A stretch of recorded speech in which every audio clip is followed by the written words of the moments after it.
Well, welcome to Madlik. My name is Geoffrey Stern, and at Madlik we light a spark or shed some light on a Jewish text or tradition. We host Madlik Disruptive Torah on Clubhouse every Thursday and share it as the Madlik podcast on your favorite platform. This week's Torah portion is Shemot. The Exodus from Egypt is not simply an episode in the script of the Jewish people, it is the absolute refrain. The fact that it represents the essence of the Jewish people is captured in every commandment that is Zecher Letziat Mitzrayim, to commemorate the Exodus from Egypt. Modern liberation movements have taken their inspiration from the Exodus as a paradigm. So what does the Exodus liberation paradigm look like for Jews and for Israel? Join us. Liberation Theology for Jews. Well, welcome to Madlik. Rabbi Adam Mintz is actually traveling today, and I am broadcasting live from Yerushalayim, the holy city of Jerusalem. I'm actually looking out my hotel window right now and seeing the hills of Jerusalem. So as I said in the introduction, this is the beginning of the book of Exodus, of Shemot. And Exodus is the refrain of the Jewish people. It's not simply another episode. You never say Zecher li'akeda, Zecher lebriot olam. You don't say when you do a commandment in remembrance of creation, in remembrance of the binding of Isaac, even in remembrance of the giving of the Torah or the entering into the land. But in terms of Zecher Letziat Mitzrayim, we all know it from the Haggadah, which obviously commemorates the Exodus from Egypt. But we have in Mechilta de Rabbi Yishmael, it says that Tefillin is Zecher Letziat Mitzrayim, to the outstretched arm. We have in Midrash Lech Tov that Milamed Sha'af Hasukah Zecher Letziat Mitzrayim, that even building and living in the Sukkah is in remembrance of leaving the land of Egypt. Couldn't say it better than Midrash Lekach Tov. Shaharei kol hamoadim al shum yitziat Mitzrayim. All of our iconic Jewish holidays and many commandments are for remembrance of the leaving of Egypt, which leads us to ask the question, what is, in fact, the message of leaving Egypt? And it also should not surprise us that we are not the only ones to recognize in the leaving of Egypt something that becomes iconic to the Jewish people, and frankly, something that becomes almost a legacy, a gift to the world. I called the name of today's episode Liberation Theology for Jews. The term liberation theology, as we shall learn shortly, was coined by the Catholic and Protestant churches of South America in their struggle to depose the ruling powers and to lead an uprising of the poor and the dispossessed. And clearly they got their model from leaving Egypt. So I think we stand on solid ground when we say, what is this theology of the Exodus? What is this liberation theology? If we look in our Parsha, it begins talking about God seeing, hearing, feeling the suffering of his people. And even in there, we start to see that this is not only a national story, but it is a universal story. In Exodus 2:20, 23, he says, God heard their moaning and God remembered the covenant. In Exodus 3, 7 through 10, it says, God says, I am mindful of their suffering. He says, I have heard my people in Egypt and have heard their outcry because of their taskmasters. I have come down to rescue them from the Egyptians and to bring them out of that land to a good and spacious land flowing with milk and honey. Now the cry of the Israelites has reached me. Moreover, I have seen how the Egyptians oppress them. Come, therefore, I will send you, speaking to Moses, to Pharaoh, and you shall free my people, the Israelites, from Egypt. And I think just based on these two passages, we can kind of see that on the one hand, the Exodus certainly has to do with a covenant that God had with a particular people, but there is also this universal, I heard their mourning, V'yishma Elokim et na'akatam. And I think that is very much the basis of what makes this a universal story and a universal paradigm for liberation and revolution. Michael Walzer is a world-famous political scientist, and he wrote a whole book called Exodus and Revolution, saying how of all of the myths, of all of the origin stories of a nation, it is the Exodus story, whether for the African American, the black slaves, and Martin Luther King's metaphor of I've been to the mountaintop, or as I've mentioned before, the liberation theology of the South American peasants who uprose. The Exodus story, because it contains words as see the oppression, heard the suffering, is so universal. In Exodus 3, 16 through 18, it says, I will take you out of the misery of Egypt to the land of the Canaanites and Hittites, to a land flowing with milk and honey. So it is not only seeing and hearing the oppression and the pain, it is also a redemption story. It is a repatriation story. It is a story of God working through history to help the dispossessed and the alienated. He says, they will listen to you, meaning the people of Israel, and you shall go to the elders of Israel. And you shall say to them, God, the God of the Hebrews, became manifest to us. Now, therefore, let us go a distance of 3 days into the wilderness to sacrifice to our God. So in these 3 or 4 different paragraphs that are in our parsha, you get all of the ingredients that would make this such a powerful image, a powerful paradigm, and therefore easily understandable that Exodus and revolution have been so intertwined. So what exactly is this liberation theology? It is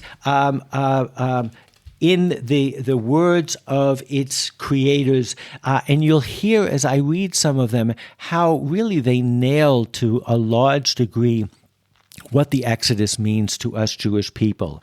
So I'm reading one, Enrique Dussel, Exodus as a Paradigm in Liberation Theology. And this is a Protestant writer. The Exodus was the experience which created the consciousness of the people of Israel. The people formed in the structuring center which determined its way of organizing time and space. Note that I am not saying simply that the Exodus is part of the contents of the consciousness of the people of Israel. If that were the case, the Exodus would be one item of information among others. More than an item of information, it is a structuring center.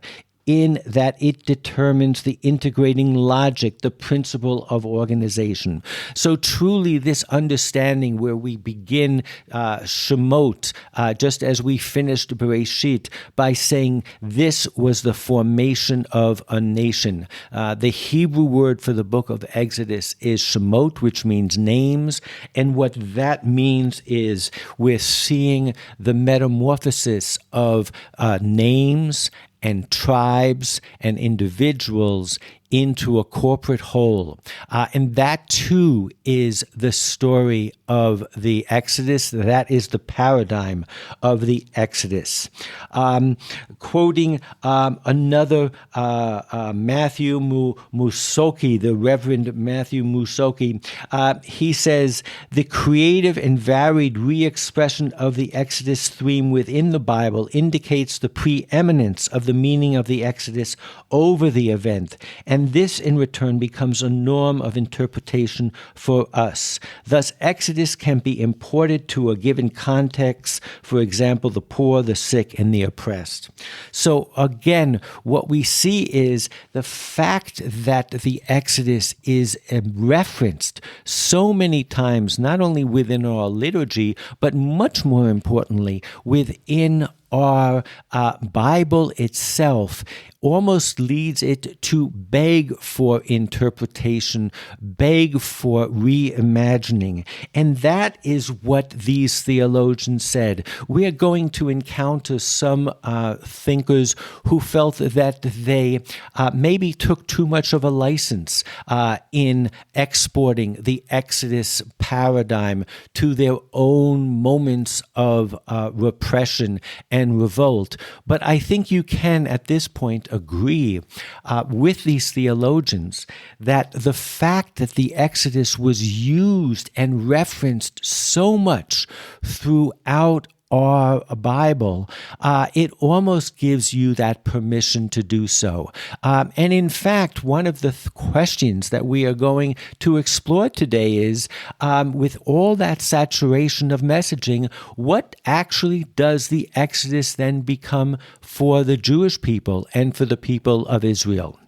But let's continue a little more in the history of liberation theology as it surfaced in the 20th century in South America. It was involved with the Castro Revolution. Castro compares himself to a Moses. In fact, some liberation theologians like Segundo Galilea actually prefer Moses as a model of the political leader over Jesus. So Moses is then taken to be this leader who goes down and faces truth to power. And of course, this brings back that image of Martin Luther King Jr. and his speech of, "I've been to the mountaintop." And it's important that it's not one of pride in terms of his comparison to Moses or arrogance. He is comparing himself to that aspect of Moses who doesn't make it, who suffers with his people, who is beaten up and scarred by this liberation. So really, you can understand that we, as readers of the Hebrew Bible, can benefit from how other peoples have read it as well. So here's where the story gets a little bit interesting. After the revolutions in South America, and they had a very strong Marxist bend to them, what happened was, in many cases, the people that took over were the new pharaohs of the day.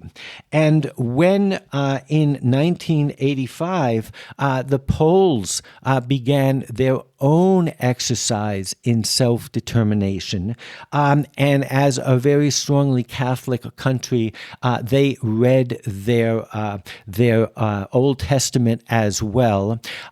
They had a real problem because while they believed in the message and the relevance of the Exodus paradigm and story to theirs, they couldn't help but note that they were trying to exercise themselves from the same Marxist forces that coined the term liberation theology. So they stopped using the word liberation. A fascinating insight into the history of ideas where the liberation, which you could make a case was something that the theologians kind of took a little bit of liberty with and put onto the whole story of the Exodus, which was really at its core a story of redemption, if you want to look in a theological perspective, or one of being able to leave oppression. They took it to mean an overthrow and rebuild a society. So the Poles came back and they started calling it redemption, and the church followed suit. It made an interesting turn. It says this, and this is coming from the papal instructions in 1984 that started to deal with a Polish pope with the Poles' revolution. And it says, that is why the liberation of the Exodus cannot be reduced to a liberation which is principally or exclusively political in nature. Moreover, it is significant that the term freedom is often replaced in Scripture by the very closely related term redemption. So in an interesting turn, in order to explain that the secular, antagonistically atheistic Marxist regime that had promised happiness to everyone and forced everyone to be happy, now their liberation became someone else's oppression. Now the liberation theology started to take a little bit of a modification, and that it became a liberation too, a redemption too. And the focus was on the sense of maybe a spiritual redemption, maybe something more related to religious. And before we get into what the Jewish commentators will say, we cannot, if we are talking about liberation theology, not mention the struggle and successful fight for Soviet Jewry, where the banner was "Let my people go."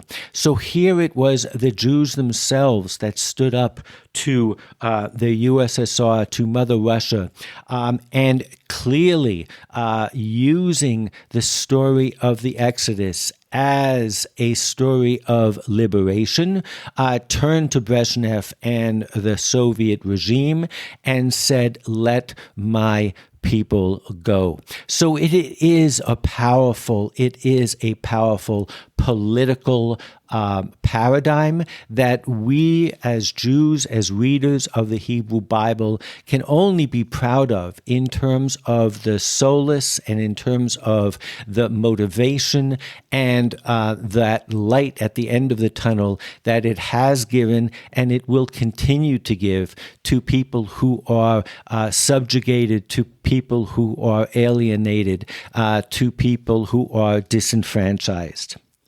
But when you go to the Jewish commentaries, and I will start with, we've come across John D. Levinson before, profound thinker, an academician at Yale, and he has a monograph on Exodus and liberation.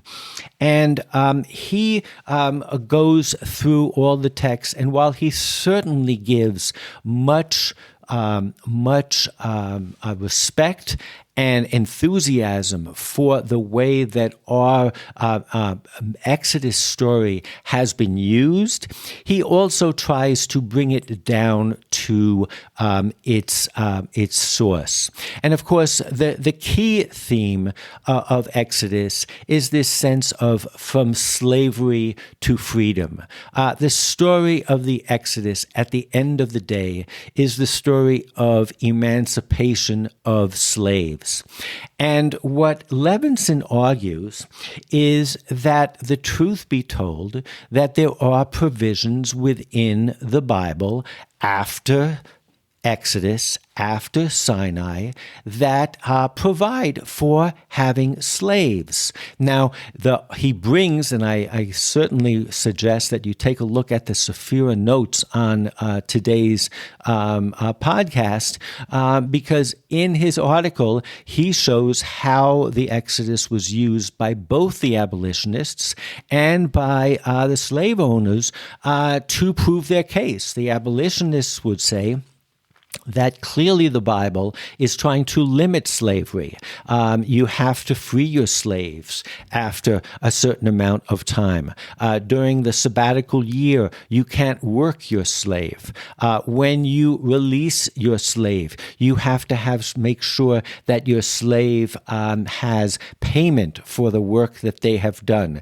If a slave works hard, he can buy off his freedom. And so those that bring these arguments will say that it condones the institution of slavery as it was, but it is showing a direction in terms of where it should be and severely limiting it. And of course, the slave owners would say, yes, but don't sleight of hand pass over the fact that it condones slavery. It has jurisprudence for slavery the same way it has jurisprudence for marriage and for other institutions. That means it recognizes it. So Levinson wishes to argue, if you want to be really honest to the texts, you can't say that the story is simply about freeing the slaves. And the direction that he goes is to the key line that starts to appear in our Parsha and gets developed more and more as the story progresses. And that is in Exodus 3:16, how God says, "Now therefore let us go a distance of 3 days into the wilderness to sacrifice to our God." So they're even, and you can say they're being diplomatic or strategic, they're saying to Pharaoh that they simply want to go into the desert to worship their God. They don't want their freedom. Later, it says in Exodus 5:1, "Let my people go that they may celebrate a festival for me in the wilderness." Maybe this is why we have so many references to the Chagim, the festivals, and Yetziat Mitzrayim. And then it gets to the punchline in Exodus 9:1. And there it says, "And God said to Moses, Go to Pharaoh and say to him, Thus said God, the God of the Hebrews, Let my people go to worship me. Shalach et ami ve'avduni." And of course, the important thing of the word va'avduni and worship me is that eved, slave, and worship, or in this case, do the holy service, is the same word. And so John Levinson makes the argument that if you really want to be true to the text, you have to admit that we're not talking about pure freedom. We are talking about taking away Pharaoh, an evil taskmaster, an evil slave owner, and replacing him with the ultimate master, which is God. But it is not a freedom if you want to be true to the texts. You could make the case, and I think that this is a case that if you want to make a larger message out of this, you can say the term liberty, therefore, can indeed describe the result of redemption of the sort typified by the Exodus, but only if some crucial semantic distinctions are maintained. One of the several meanings of liberty in Western thought is government by law rather than by a tyrant. If this is what we identify as the result of the Exodus for Israel, then liberty and the process that produces it, liberation, are appropriate terms for the biblical process. So as you can see, Levinson severely limits the extent of what this liberation is, but in doing so, he does make a profound case that I think, because he is an academic scholar, that you can really say is serious. And that is that whether the Jews were freed or the Israelites were freed from Pharaoh, an evil slave master, to serve God, their ultimate master, but ultimately, how do they serve that God? They serve that God by keeping law. And at the end of the day, it is the laws, the book of laws of the Hebrew Bible, that is what ultimately provides the liberation in the Jewish mind. And I think he brings one kind of interesting example. And the example is, again, from law. If you remember, I mentioned a little bit earlier that one of the things that he promised the Jewish people is that when you leave, Exodus 3:21 says, "And I will dispose the Egyptians favorably toward this people, so that when you go, you will not go away empty-handed. Each woman shall borrow from her neighbor and the lodger in her house objects of silver and gold and clothing, and you shall put these on your sons and daughters, thus stripping the Egyptians." This occurs at least 5 times in the biblical narrative, and one wonders, what is the meaning of this? They were getting their freedom. Why is it so important that they were given the wealth of Egypt? And what Levinson does, following a great theologian named Daniel Daub, is saying here they are following the law of freeing a slave. When one frees a slave, as I said a little bit before, one is required to provision that slave. So here too, this fits very neatly into Levinson's concept that redemption and liberation in the Jewish sense of the Hebrew Bible is much more, I would say, pedestrian, much more limited, but nonetheless profound. And that is, it is the law. And to give an example of that, we are saying to Pharaoh, you had to release these slaves, you had to follow the laws of the Hebrew Bible, and you did not. And therefore, God is releasing them, taking them to worship Him, la'avduni, and He is provisioning them. This serves as an amazing segue into the thinker that I want to finish with and leave you with. And that is a thinker whose liberation theology, if you will, is as fascinating today as it's ever been. The name of the thinker is Yeshayahu Leibovich. You might have heard of his sister, Nehemiah Leibovich, who taught Old Testament studies at the Hebrew University.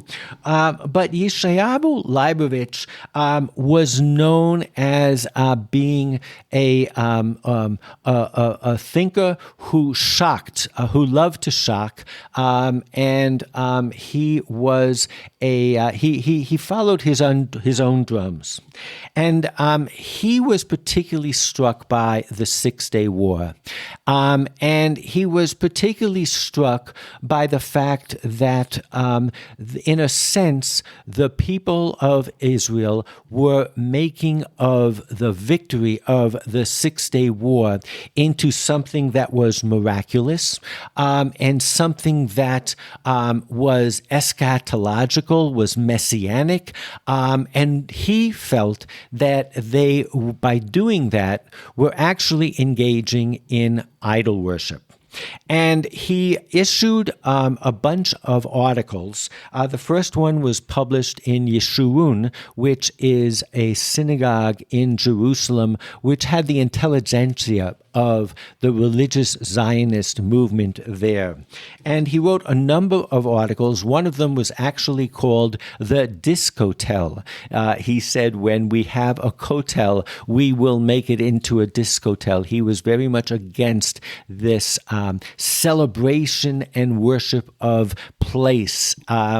He thought that was very un-Jewish.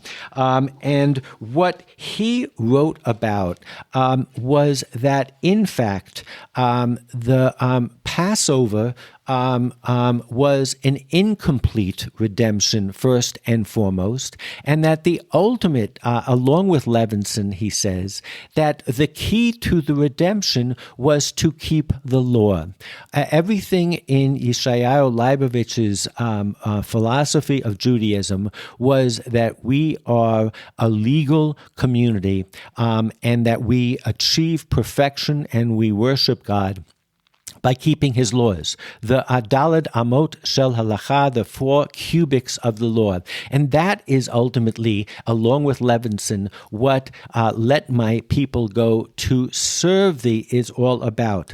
And he said that all of those commentators and thinkers, whether they are Rav Kook or whoever, who were trying to imbibe this both the war and the victory of the Six-Day War, but the occupation of territories, to make that into this grand scheme of redemption, were not in us reading history and God into our history, but were actually repudiating the whole message of the Exodus. And he too brings an example from the law.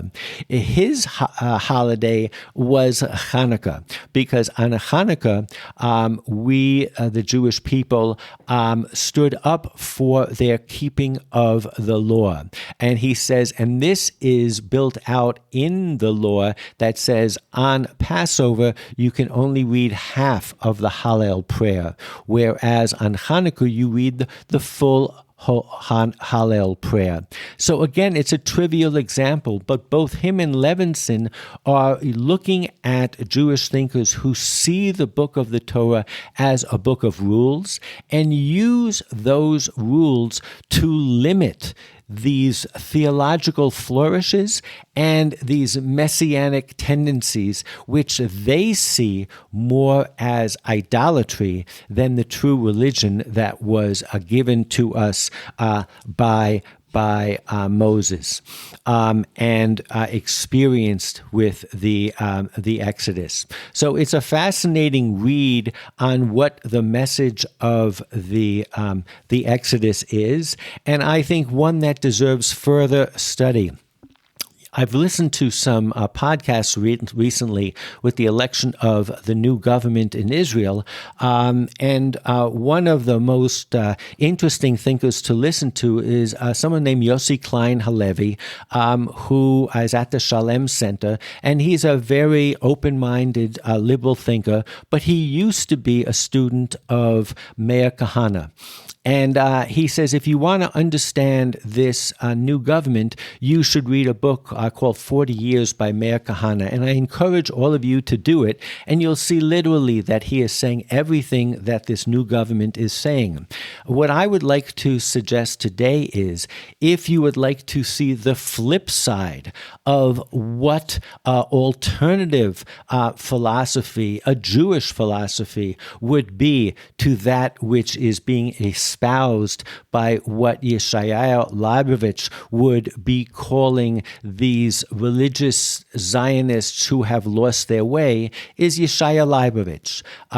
And maybe we will have an opportunity to explore more his writings and to learn from him at least, who really wrote them at the time of the Six-Day War, but literally was able to prophesize a time and occupation and other things were more important. So with that, I wish you all a Shabbat Shalom. And we'll see you all next week with Rabbi Adam Mintz back. Thank you so much.